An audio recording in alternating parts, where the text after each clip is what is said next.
Bonjour chers amis qui aiment l'histoire. C'est exact que j'ai fait plusieurs enseignements, j'ai donné plusieurs enseignements sur les matriclans Akan, qui sont des sortes de grandes familles qui vont même au-delà de l'ethnie. Voilà. Parce que chaque ethnie Akan qui a les 7 matriclans a une façon particulière de les nommer.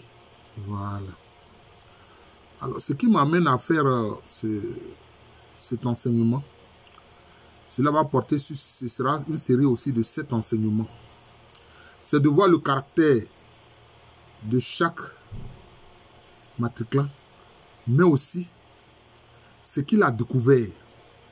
À propos de ce qu'il a découvert, notamment au plan de l'agriculture, je trouve que c'est important. Parce qu'il y a un faux enseignement transmis par le colonisateur qui fait croire que les aliments principaux que nous avons ici dans le golfe de Guinée, ces aliments-là, c'est eux qui nous l'ont apporté des Amériques. C'est un enseignement qui est tellement faux, humiliant, comme si nos ancêtres ne mangeaient pas. Comme si ce sont eux les Européens qui allaient dans les Amériques où ils étaient en train de massacrer les Indiens. C'est eux qui, ayant le souci pour nous les Noirs, nous apportent les aliments qui ont été nécessaires pour nous.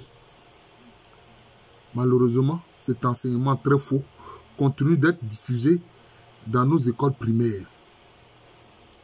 Alors, je vais commencer par un matriclan qui a plusieurs noms selon les groupes ethniques Akan.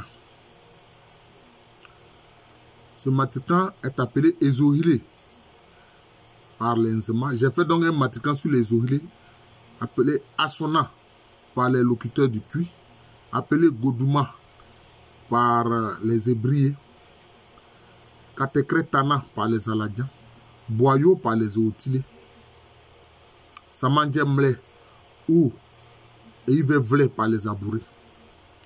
Alors, la tradition Zema dit que les ancêtres des Ezohilé étaient de véritables riziculteurs. C'est eux qui ont découvert et domestiqué la culture du riz. Je répète, ce sont les ancêtres des Ezohilé qui ont découvert et domestiqué la culture du riz. Or, vous savez que le riz,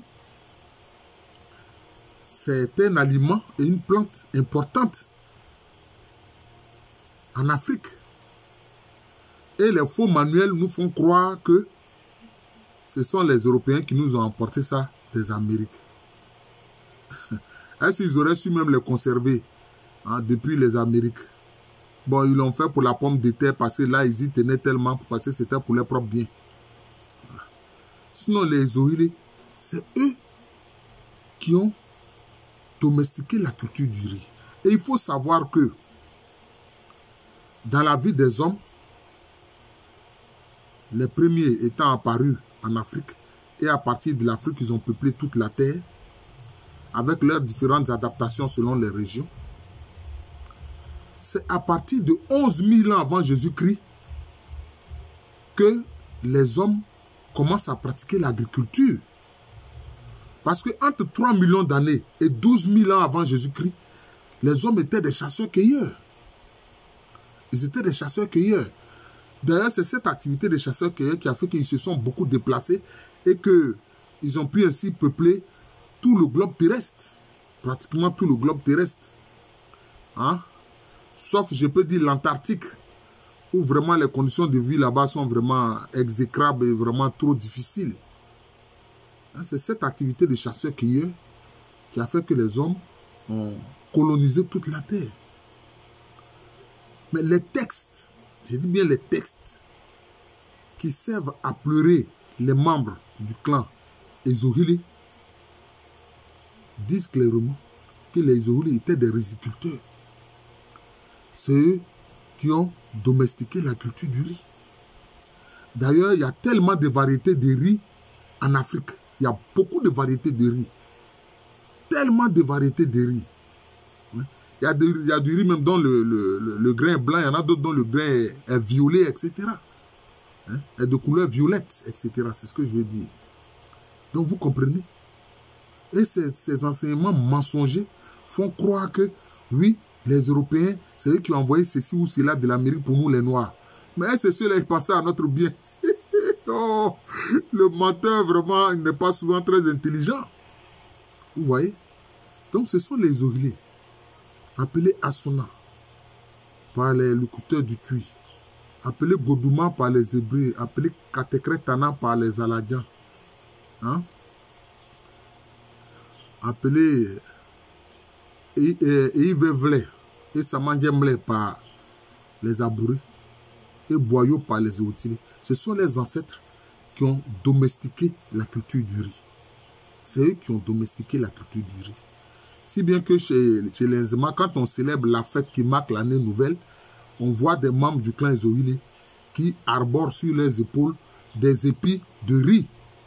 Ils portent du riz pour dire, voilà ce que nos ancêtres ont apporté à la communauté des humains. Vous comprenez? Et puis je terminerai, parce que là, je ne vais pas faire une autre vidéo sur ça, parce que j'explique que ces matriclans à Caen là, c'est universel. Les ancêtres et la tradition dit que c'est universel. Tout être humain appartient à un matriclan, qu'il le sache ou non. Mais chaque matriclan aussi a un comportement. Ils ont un comportement. On dit les Orilés, ceux qui ont découvert et domestiqué la culture du riz, on dit que c'est des gens qui aiment la propreté. Ils aiment la propreté, ils aiment bien s'habiller, etc. Parés de bijoux, etc. Donc on les appelle Abof ou Bovouma. Abof ou Bovouma. Quelqu'un qui aime bien s'habiller, bien paré, on dit il fait Abof. Voilà, chez les Akans, on dit il aime Abof, il fait Abof. Donc on les surnomme Abof ou Bovouma. Donc même si tu es européen ou bien asiatique, tu as le comportement de quelqu'un qui aime beaucoup la propreté, être bien habillé, être paré. Ah, on dit que tu as un comportement des Ezoïlés. Alors on peut te classer dans ce matriclan. Donc vous voyez que ça a une vocation universelle. Voilà. Merci. Je vais le faire. Donc c'est une série de vidéos que je vais faire pour tous les autres matriclans. Vous allez voir ce que les autres matriclans ont découvert concernant l'agriculture. Donc c'est des moyens pour vivre. C'est des moyens pour vivre. Voilà, ça ne vient pas des Européens. Voilà. Ce sont nos ancêtres africains qui ont découvert ces cultures-là, qui les ont domestiquées, qui les ont pratiquées. Je suis le professeur Alou Kwame René, professeur titulaire d'histoire à l'université Félix Houphouët-Boigny, une université qui est à Abidjan, c'est à Cocody. C'est en Côte d'Ivoire, un pays situé en Afrique de l'Ouest.